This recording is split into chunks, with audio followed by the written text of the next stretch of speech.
Rain traced thin, honest lines down the diner window, washing the neon into feverish puddles of blue and red. The heater hummed. Coffee steamed in chipped mugs. Naomi Brooks moved through the small room with the practiced economy of someone who had learned how to stretch breath and time until the next paycheck arrived. Her apron carried more stains than a map ever could. Her smile worked on half a battery. She wiped the counter, stacked a plate, refilled a sugar jar. Outside, the city made a sound like a far-off machine. He sat alone at the far booth, coat frayed at the cuffs, a hat pulled low. Not the kind of man you'd expect to make anyone's day. Not even the kind you'd notice if you were looking for a story. He ordered the cheapest thing on the menu, left the last dime as if he had already paid for everything that could possibly be owed. When Naomi collected his plate, she found a $5 bill simply placed on the table, folded small and quiet. It lay there like a question. She looked up. The man was older than he looked at first, lines at his eyes that belonged to someone who had laughed too loudly and then stopped. He watched her the way people watch falling snow. Her hand went to pick up the bill and then stopped. She folded it into her palm to feel the paper, the weight of possibility. A $5 bill could mean a dozen things. A taxi, a box of cereal, another gas station receipt that would have to be stretched. It could mean dinner for the little person sleeping in the bed with the torn blanket. It could mean the electricity that must not go out. She set the bill back on the table. "Sir," she said, voice low and steady, "you don't have to—" He smiled the sort of smile that had learned to hide much. "I'm not asking," he said. "Just a small help." Naomi looked him in the face as if reading a label. "I can't take money like a favor for doing my job. In my space, guests don't pay for kindness." The line was odd enough to make him blink. For a moment there was quiet. The jukebox sputtered between songs. He nodded and tucked the $5 into his pocket anyway, as if to store the taste of a moment that suddenly mattered. What Naomi did not know in that moment was how tidy and brutal a single instant could be. The man folded himself into his coat and left without asking for anything more. Naomi did not watch him go. She had other tables, an overdue bill, a daughter who would want to hear a story before bed. She carried on. "If it were you, what would you have done? Comment below." The man named himself Arthur Henry Calloway on official documents. To the world, he had been Henry Calloway, 10 times, then 20 times richer than some countries. A private man whose face appeared in glossy magazines and whose name made boards sit straighter. In private, though, he had become a different kind of statistic. Terminal diagnosis, prognosis blunt and short. The medicine around him was efficient, the calendars empty of surprise. He found himself examining the mirrors of his life and disliking the reflection of everything that sat easily in a vault labeled inheritance. When the diagnosis came, it sounded to him like a bell tolling, not for a person, but for a way of life. He had tested people all his life. Loyalty, he thought, came with fine dining reservations and white glove assurances. But his final, terrible honesty was this: the finer the cushion, the softer the conscience. People fawned and flattered where profit glistened. He wanted to know what, if anything, would break through that opulence and find something he considered true. So he put on a thrift store coat and walked into places where nobody would recognize his name. He sat in opulent hotel lounges and was ignored. He drifted past members-only clubs and found curt smiles from men with napkin folds like bills. He stood by charity galas and watched the chairs stiffen, the conversations close like books. At some point, after enough doors closed on him, he decided he was the subject of an experiment. He wanted a measure that could not be purchased. He wanted to hand the power of judgment over to someone else, someone who had no context for the family name, someone who would not be domesticated by expectation. He sketched a plan that his lawyers called dramatic and his doctors called a distraction. He did not tell them everything. Henry's visits became a ritual of tests. He sought not to offend, but to observe. In a polished hotel, a bellhop smoothed a napkin and asked for a credit card. In a country club, he was told the dress code. He moved through privilege the way an ocean moves over stones, slow, patient, indifferent to how the stones took the tide. Rejection followed him like a shadow. Those experiences pooled into something Henry had no words for but recognized as truth. When stripped of title and money, most people returned their eyes inward.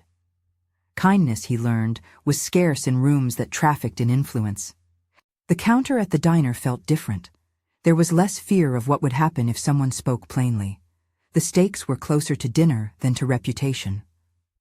Naomi's refusal surprised him because it wasn't charity or pity. It was an axis small and hard: integrity. Back at his penthouse, a room that had been measured in decisions, not affections, Henry let his hands trace the paper of his will. He had the documents that every person like him had: trusts, committees, clauses that could strand a ship without warning. He rewrote paragraphs the way some people lay flowers, carefully, with intention. He could have written a single check and been done with it. He did not. What he drafted was not a surrender of wealth to a stranger.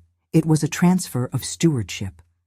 He envisioned something like a hinge, a place where an empire could turn from extraction to care. He wrote provisions that would fund community programs, worker protections, an independent board that reported not to a family tree, but to the realities of the people who made the company work. And amid those clauses, in a quiet margin, he put Naomi's name. He did not know her beyond a booth and the curve of her hand when she had set the bill back. But the act weighed on him like a confession. He sealed the document in a folder, signed with a trembling hand, and arranged for measures that would make undoing it far from simple.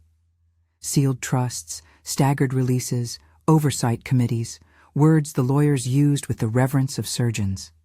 Henry wanted the decision to hold beyond the tantrum of entitlement. When the first papers began to whisper through the family, Marcus and Elena Calloway heard them like a distant thunder that would cross the city. Marcus had been trained by efficiency. He lived in spreadsheets and meetings. Elena learned to smooth social situations into advantages. Both had been raised by silent lessons. The firm gave direction. The name was its compass. The idea that inheritance might be given to a stranger was not just shocking, it was offensive, a threat to the map of their lives. They moved quickly. The first response was disbelief. The second was fury. "He can't mean this," Marcus said, the syllables clipped like a file. "He's ill. This will be contested on grounds of capacity." Elena smiled with teeth that carved air. "Or he's being emotionally manipulated. Maybe the board will step in." They hired investigators. They dug up cuttings of rumor and scoured old charities. They tried to frame Henry's wanderings as a lapse, an illness manifesting as eccentricity. They leaked carefully sculpted doubts to journalists, innocuous at first. Sources suggest, and watched the public taste of scandal begin to form. In their worldview, money and power could be defended with enough pressure. The narrative would convince, and conviction would quiet the will. Henry watched their tactics like a man watching rain on his glass. He felt the strain in his chest when the phone calls started. Voices he once took as mere background now sharpened into weapons. But he had not acted without armor. The legal maneuvers he put in place were not showy. They were built to be practical barriers to impulsive seizure. He trusted the documents and, in a way that surprised even him, he trusted the moral clarity of what he had done. He had seen Naomi refuse a small thing, and that refusal had shaken something in him so profoundly that he could not keep living as before. Naomi's days after that night were the same as before, in the ways that mattered. She woke early. She fed her daughter cereal at a rickety table, tucking a mittened hand under a blanket when the drafts came. She worked double shifts to keep the lights on. She called the landlord and promised a check she could not make good until payday. The world placed its weight on her shoulders with casual brutality. She was neither melodramatic nor saintly. She simply wanted to protect the small, bright person who slept with a stuffed rabbit in one arm and a book in the other. The call from a lawyer arrived like a thing from another planet.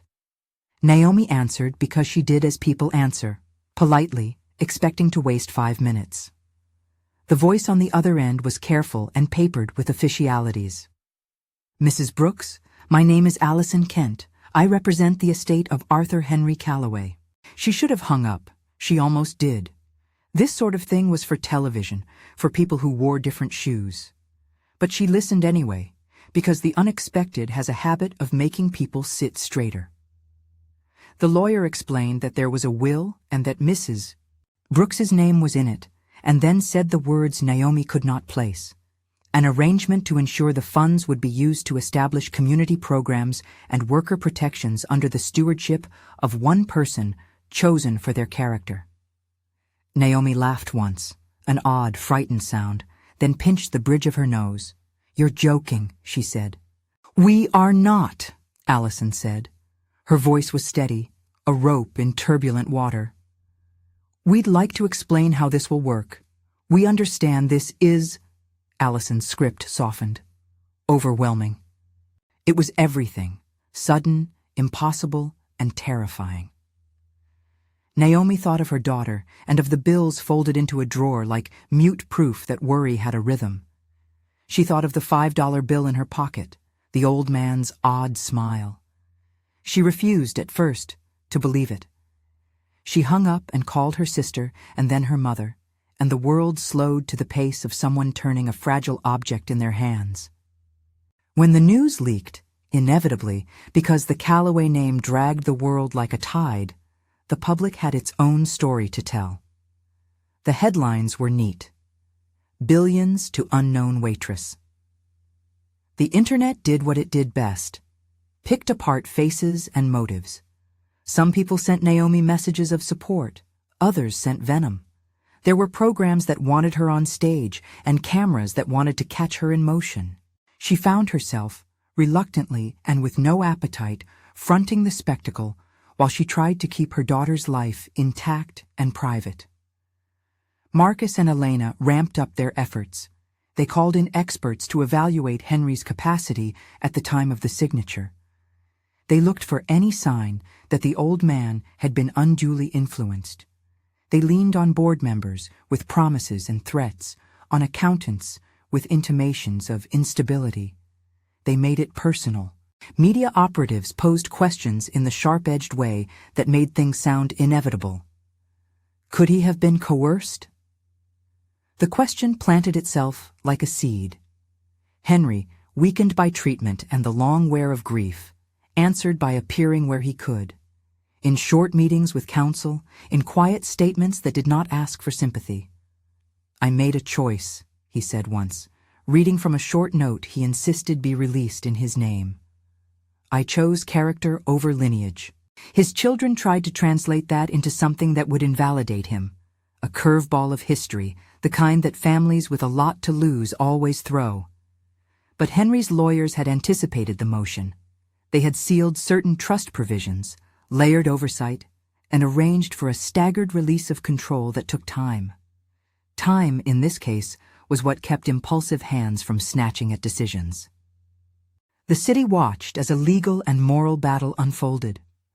There were arguments about fairness, of course. "Why her?" people asked, because the idea that justice hand-delivers fortune to somebody who did not ask for it is too unsettling for comfort. But the deeper question, who deserves a legacy, was the one Henry had wanted to ask. Naomi's life was a collage of small moments that made big demands. She had a moment, one night after a long shift, when she sat on the cracked sofa and let herself imagine what could be. Money, she realized, could be a way to build a roof that did not leak, a place where people could be treated with dignity rather than suspicion. But she also feared rhetoric and cameras and the way money can smooth over wounds without healing them. She was not a savior. She never wanted the glare. She wanted her daughter to sleep with a steady light, and for the people who had served her for years at the diner to be able to take a day off without worrying about rent. When the will reading was scheduled, it felt less like ceremony and more like the opening of a long-hidden ledger. The room in Henry's library smelled of browned leather and old paper. The attorney, a thin woman who had the patience of lace, read with a voice that made the air respectable. Marcus and Elena sat straight, each muscle practiced in repression and expectation. They believed the reading would be theater for extraction. They had rehearsed anger, then outrage, then legal riposte. Instead, the words fell, quiet and total. The estate was not simply giving money away. Control of the company, as much as any human could, was entrusted to structures that prioritized employees, local communities, and an independent oversight with the power to audit practice. Naomi was named a steward, not an autocrat with a golden key, but a person who would represent the moral axis that the documents established. It was a role that required bravery and a kind of weary, honest compassion. The room convulsed. Marcus's first word was accusation. Elena's expression sharpened like glass. "You've disinherited us," Marcus said, as if that were a crime more absolute than anything else. "You'll ruin everything," Elena spat. "You're ill. This is the work of delusion." Henry watched them with something that had the haunted patience of someone who had learned how quickly children of privilege could become predators. "This is not about punishment," he said. "It is about responsibility." There were lawsuits. There were accusations of undue influence. Papers flew. Pundits argued evenings' worth of certainty that had no right to certainty. Naomi stayed mostly out of the courtroom drama. She was not a litigant fighting over a fortune. She had been placed at the axis of a change, and the pull of it nearly made her dizzy. She was offered an office with a view and a press team with a script. She refused the scripts and took a lawyer whose eyes did not glitter with ambition, but had the economy of someone who did not need applause to do their job. For Naomi, the first true test came not in contracts but in small meetings at dawn with people who wanted answers rather than headlines. Workers came to her with complaints that had been shelved for years. There were kitchens where the ovens barely worked, where staff nicked time from their sleep to meet demands. There were issues in supply chains where corners had been cut and small communities had suffered. She found herself in rooms that smelled of bleach and tired resolve, listening more than speaking. She recognized a truth that money alone could not rewrite. Dignity required slow attention. Naomi did not broadcast grand gestures. She started at the edges, the hot water heater in a factory break room, repair bills paid without fuss. Wages adjusted not to make a headline, but to remove a recurring emergency. She opened a fund for emergency rents. She created a program that allowed employees to take small leaves without losing their jobs. She prioritized education programs for children in communities who had been on the wrong end of supply chains. She insisted that the oversight board include people who had spent their lives in the company's warehouses and kitchens, not token seats, but real voices. The Calloway siblings railed. "She's unqualified," Marcus said in an interview that was designed to sting. "This is emotional paternalism, no offense intended." Elena took a colder tack. Smear campaigns, hints of scandals that were, again, thin as paper. The legal tides, finally, were not clever enough to overturn what had been set in place. The documents Henry had conceived were not naive. He had learned from the cleverness of men who thought law could replace conscience. He had written redundancies that required proof of consultation and audits, and he had named third-party guardians of the trust who were not family and could not be easily frightened away. The public watched with something like astonishment as over months the mechanisms he had set in motion held. Naomi's transformation was less instantaneous than anyone expected. She did not walk into a room and command awe. She walked into a room and listened. She made mistakes. There were funding choices that had to be recalibrated, people whose lives were not changed overnight, programs that required patience more than publicity. She endured the worst of the press and the best of the hope that arrived in grateful notes from people who had not had someone look at them, really look, in years.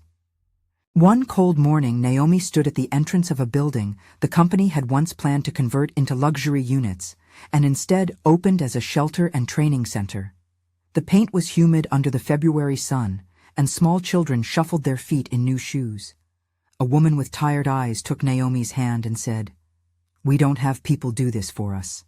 Naomi thought of the $5 bill folded in her pocket, and of the man who had tucked it away. She thought of the nights when she had sold her own warmth for some quiet dignity, and of the way the city had taught her how to survive on the opposite side of privilege. There were no miracle cures. Housing gave people roofs, not immediate redemption. Education opened doors slowly. But there was a rhythm to repair that felt like music after long noise. Regular payments to stabilize lives, programs that taught skills and paid people a living wage, a corporate culture that measured success not only in revenue, but in the hours children in a neighborhood could play without fear. Marcus and Elena were not absent from this new world. They sat on boards and in courts, in interviews, trying to claw the narrative back toward a ledger that favored them. Their anger, raw and performative, measured itself against Naomi's steadiness. They orchestrated shareholder votes and rhetorical assaults on Naomi's competence. Naomi, for her part, learned to say no to the cameras and yes to the meetings with janitors and the small teams who made up the company's backbone.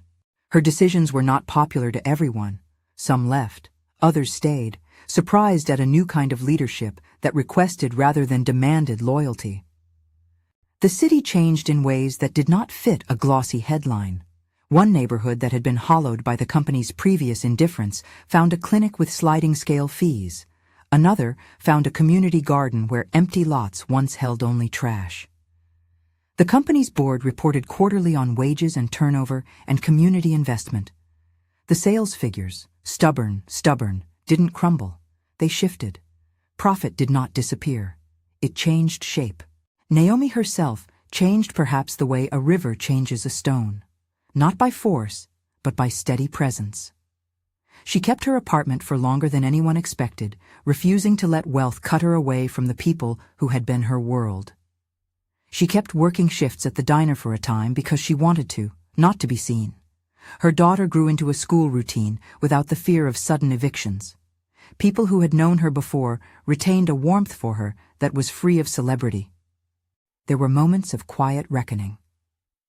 One afternoon, she found Henry in a small garden he had insisted on keeping in the penthouse, soil in the tender places of his hands. He looked thinner. He joked that the plants were better company than the lawyers. "You did not take his money like a gift," he told her once, when she sat with him holding a mug of tea he had refused to let anyone take from him. "You treated it like work. That terrifies my children. It comforts me." Naomi thought of that line she had said at the diner, odd, clipped, and the way an odd sentence could become a hinge for another person's life. She had refused the money because it felt small in exchange for dignity. She understood, finally, that the role she had been offered was precisely to make sure dignity did not become an adornment. It was to turn money into policy that honored human beings. The last public act Henry made was to step back from the fold of his name with a letter that read more like an apology and less like a lesson. He asked for grace and left instructions not to lionize his decision, but to keep it in service of work that could be measured in cups of warm soup handed to a person and in the long legal slow of policy changes.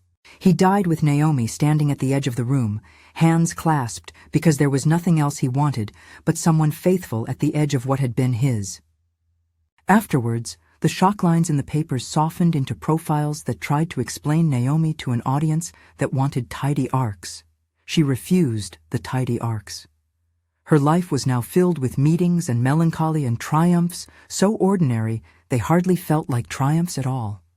A worker safety regulation passed because a woman in a diner once refused a $5 bill. A shuttered factory became a vocational program that taught skills not because it would generate good press, but because it met needs.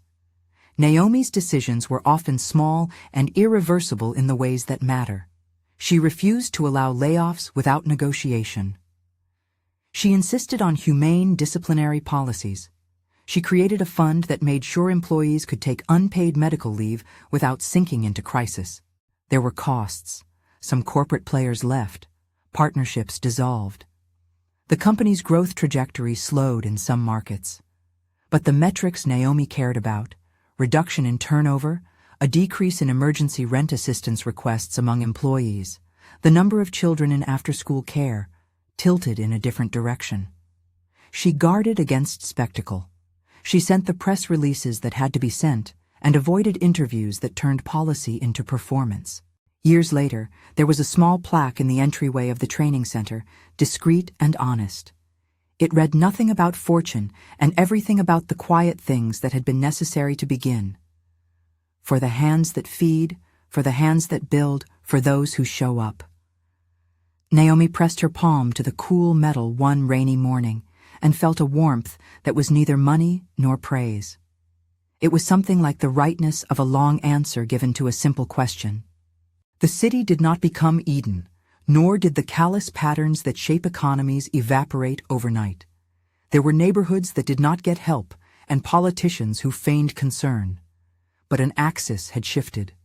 The company began to measure success by how many workers could take family leave without despair, by how many suppliers were audited for fair practice. It became a case that universities taught in ethics classes as an oddity. A large fortune redistributed in a way that honored people rather than simply transferring numbers on a ledger.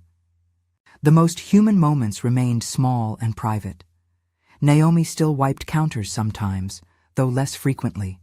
She still told the same stories to her daughter at bedtime, with the positions reversed. Now her daughter asked questions about fairness and old men in diners. Once, when asked in a televised interview what she would have done if she had accepted the $5 that night, Naomi smiled in a way that did not belong on the screen. "I would have taken it home," she said simply, "and then I might have spent it and not thought about it again." What she did instead, by refusing that bill, was show a man what he had been missing, someone who met him without a ledger in hand. That small refusal became the hinge of a story that no one had been authorized to write. It reshaped an empire in small increments and asked a city to pay attention to dignity. People will ask whether justice can be purchased by fortune and whether one act of conscience is enough to right systemic wrongs. The answer is both obvious and complicated. No single check will repair centuries of inequity. A single hand will not alter a market overnight. But a single act can reorient power and create structures that make it harder for exploitation to be the default. That is what Henry tried to do.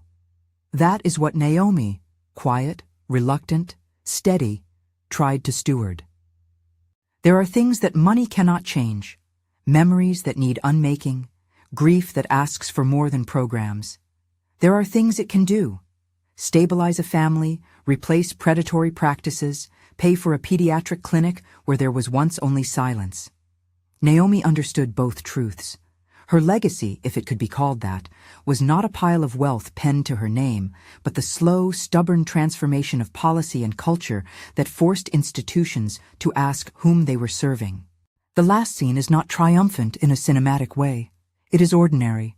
Naomi standing in the door of the training center, rain on the pavement, a line of people waiting for a warm meal that will be there because of a change her hands had helped build. She watches a boy hand his mother a paper he colored earlier and sees the way their shoulders touch. A small, human architecture of the kind that cannot be bought with pages of contracts. If this story made you think of a time when a small kindness changed your life, share it in the comments. Tell someone, quietly, how a moment altered the map of your days.